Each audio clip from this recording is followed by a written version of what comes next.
What's up, everyone, and welcome back to another FGS training video. Matt Dinsky here, joined with Rachel Baylor, the Hey! best high school girls leader on the planet. Thank you. And Rachel and I thought this video, it would be cool to explore a pretty common question that we get asked often from small group leaders, which is basically, how do I talk to my group? It's hard. Gets tricky. How do I talk to high school students? How do I engage in a conversation without dominating it? How do I invite responses and questions without losing them? What if no one in my group is talking? It's hard. Yeah, it is hard. It's Yeah. really hard. And we get that. And high school is such a unique age because they're sometimes older than their age, and sometimes they're very younger than their age in the way they think. And so it's hard. It's hard to find that sweet spot. But we thought, okay, let's go down this road and let's talk through 5 principles of talking to high school students as a small group leader.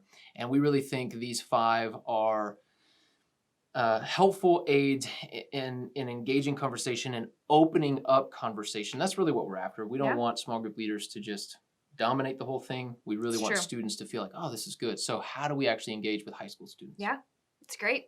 So the first one that we're going to talk about is consistency. So being consistent is how you build trust with your students, and that's one of the most important things for small group leaders to do. It really is. And I know on face value this seems simple, or even just kind of like flat, like, oh, consistency. I thought it was going to be some magic principle. But Paul is like, we got to be honest about this demographic. High school students, for a lot of reasons, are very distrusting of adults. They're distrusting of authority. They're distrusting of adults. They're distrusting of student pastors. And so there's not inherent trust.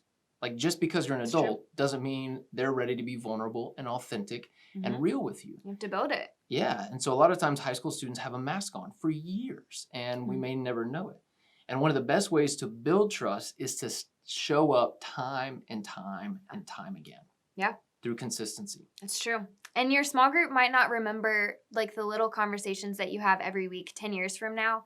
But one thing that they will remember is how consistent and weekly conversations that you guys have had impacted their lives. It's true. Like, they're not going to think back like, oh, August 8th of 2020, we had the most incredible Bible conversation. But what they will remember is, man, they were there like almost every Sunday. They came all through my high school time. They showed up. They were consistent. And that's what goes the long run in terms of building trust. And when you have trust, you're able to have those deeper conversations. It's true. So it's really important just to be consistent. And really, that's what, we're asking our small group leaders to commit to when they become a small group leader, is consistency within the small group.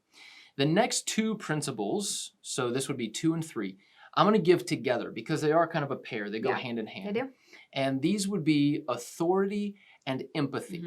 And the reason that we're talking about these together is because I've had conversations with small group leaders, and they're like, yeah, but I'm not the parent. I can't enforce rules, or I can't, call the students up to a higher value plane. Yeah. And I'm thinking, why not? Yeah, because you can speak into them based on your experience, based on your age and your character and the wisdom that you have, the place in life that you're in. You can speak into them. Absolutely.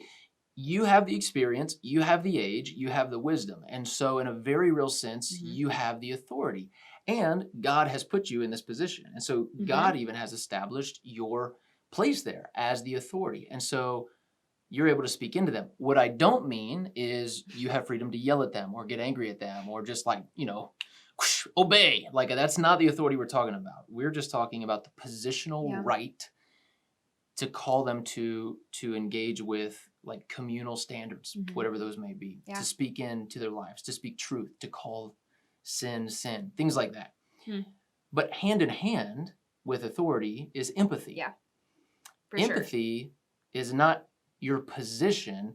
Empathy is your understanding. Empathy is understanding the plight of those with whom you walk. You feel their pain. You understand what they're going through. You understand where they're coming from. Authority without empathy is overbearing and oftentimes cruel. Empathy without authority is kind of just lawless and fluff. Like, it feels good, but it doesn't really go anywhere. The combination of both is what really creates a strong small group. And a good shepherd. And that's, being gracious and patient with these students is a way to empathize with them and show them that you care, Yeah. not that you're just there to be an authority figure. Well, I love that you said shepherd, because Jesus, the good shepherd, the best shepherd, modeled both of these. Mhm. Authority. In fact, that's what he says in the Great Commission: all authority in heaven and on earth has been given to me. But he also modeled empathy. He Mm. became like us so that he could sympathize with our weaknesses. He knows what we go through as humans because he became a human. Mm. And as small So group good. leaders, to step into the world of our students, to understand, like, you have authority to speak into their lives Mhm. because you've been a teenager before. However, you've never been a teenager in 2020. So you also need to have the empathy of what their reality is like today. Mhm. And it's way different than your It's a teenage whole experience. different time. It really is. Yeah. Yeah, I love it. So the combination of both of those is important. And if you think about Hollywood, if you think about movies and stuff, this is what almost every movie does. Like, this idea of what's called a guide. A good guide has both authority and empathy. If you think about the Star Wars franchise, Luke is desperately trying to figure out his life and the Force and all this stuff. And here comes Yoda, the guide. Authority to speak in because he is a Jedi, but empathy for Luke because he understands his plight. If you think about, like, The Matrix, I like the Matrix trilogy, but here's Neo trying to discover, what is the Matrix? Am I the one? And then here comes Morpheus, the guide. Authority because of who he is, and empathy to speak in because he understands Neo's confusion. Every franchise has this idea, even out of Pixar. Like, if you think through, Finding like, Nemo.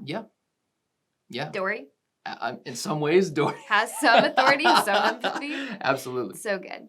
So our fourth one is questioning, and we really want to encourage you guys to think like a philosopher, because questioning is really important. We don't, again, you said it earlier, we don't want you guys to just reteach everything or just, speak to them the whole time. We want you to ask good questions and to think well about those things. So when we say think like a philosopher, we're asking that because that's what they're thinking like. In the high school age phase, they're shifting the way they think from an engineer, how do things work, to a philosopher. Why do they work this way? And should it work differently? They're asking a lot of questions. In fact, they're dissecting a lot of things, including their faith at times, which is why we want to encourage you guys to welcome conversations about doubts. I think one of the most detrimental things we can do for students is, if they're having doubts, to just squash them and be like, no, don't think Bottle that. it up. Don't think Put that. it away. We trust God. We believe God. That's true. Why? And by navigating doubts, our faith actually becomes stronger.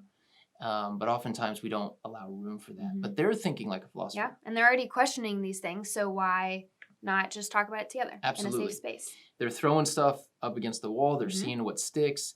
And we believe one of the best contexts to do this is community. And so in your small group, create a culture where you understand they have questions, they're thinking like a philosopher. How can we engage in that together so that we can point them to the truth, which is Jesus? So good. And our last one is empowering them. So a big part of leading them is to mobilize these high school students. They're a part of the kingdom, and we want to empower them to lead like kingdom leaders. Yeah. If you look at the disciples, some cultural clues going on in the Gospels. The disciples were teenagers, 13, 14, 15 years old. I know it's easy to think, oh, these were middle-aged guys. They weren't. They were young. They were what we would call adolescents. And so Jesus invited these guys in to usher the kingdom of God. Like, he empowered this next generation, which was pretty amazing. And so we have this same view, like, man, teenagers can change the world if they're invested in and if they're discipled and developed. So cool. And I think it's important to invite them into how they can build things themselves, like building community themselves, faith themselves, like not just adopting their parents' faith, but making it their own, making Bible study their own. And especially when they get older, maybe inviting them to share their own faith story in small group, or maybe having a couple of them lead it together instead of just you as leaders. Yeah. And this is honestly one of the biggest reasons students fall away from their faith is because so much of their faith has been handed to them throughout high school that when they get to college, they don't know how to apply it. And so they know what they believe, but not why they believe it. They have a faith infrastructure, but they don't know how to apply it to real life scenarios. And so by beginning to empower them as high school students, you're actually teaching them how to live out faith now. So it's a very, very helpful thing for the long run. Yeah. So good. 5 ways to talk to high Mm-hmm. schoolers if you're a small group leader. Yes. Consistency, Yep. authority, Yep. empathy, Yep. questioning, Yeah. and Empowering. That's right. So good. We hope those tips were helpful and encouraging. And we're thankful for you guys. And we hope that it helps you just be able to speak and talk to your high school small groups better. Yeah. Thanks, guys. Thanks.